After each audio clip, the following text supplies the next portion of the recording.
komedi. Tangan. Tangan siapa? Tangan siapa? Aneka ketawa. Saya boleh buat semua bergantung kepada anda.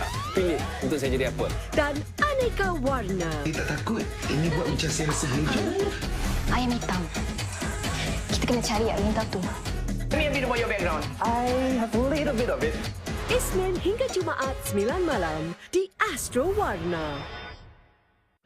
Dia boleh kahwin lebih dari satu. Dugaan hidup bermadu. Dia duakan akak. Kenapa? Dia seorang suami yang adil. I'm sorry. Benda dah nak jadi. Aku akan balas dekat kamu. Selamat pagi semua. Jangan duduk. Dia masak sendiri. Awak ni dah kenapa? Okey? Kau buat apa dengan Dana? Saya tak buat apa-apa lah. Janice sakit masuk hospital. Puas hati. Mampukah suami berlaku adil? Hijrah Jannah, Isnin hingga Jumaat. Pastinya sensasi di sini. 3, 2, 1, Mega Spontan! Alah, hantu dunia. Sen. Pakcik, dah tua-tua, pergilah masjid. Jangan main sosial media. Kan?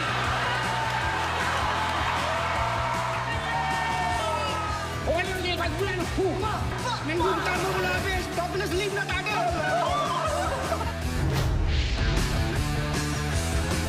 Mega Spontan. Sejak Sabtu 9 malam. Okay, semua dah ready? I ada idea. I rasa better you kahwin. Tipu. Takut. Itu siapa? Panggil saya. Didi. Didi. Baby. Baby kita. Ya, selalu panggil baby, baby, baby. Baby, esok pakai dia cantik pun dapat pahala lebih sebab you tu kurang pahala. Mulakan tahun baru anda dengan filem-filem yang terbaik. Pastinya sensasi di sini. Action! Filem-filem penuh warna menanti anda. Ceraikanlah dia. Kenapa tak perbezaannya? Dia kata zombie ni macam dugong gunting. Habis kita. Hantu nenek dah mengamuk. Aku takkan kau dengan kau. Mula-mula benci lepas tu suka. K-pop sangat. Meriahkan malam Ahad dengan hiburan, tawa dan cinta. Semuanya di Astro Warna. Mata mainkan peranan yang paling besar. Dalam lakonan, the soul of the character is very, very important. Tapi ada yang kata Cik Jack ni sebenarnya seorang bapa. Huh?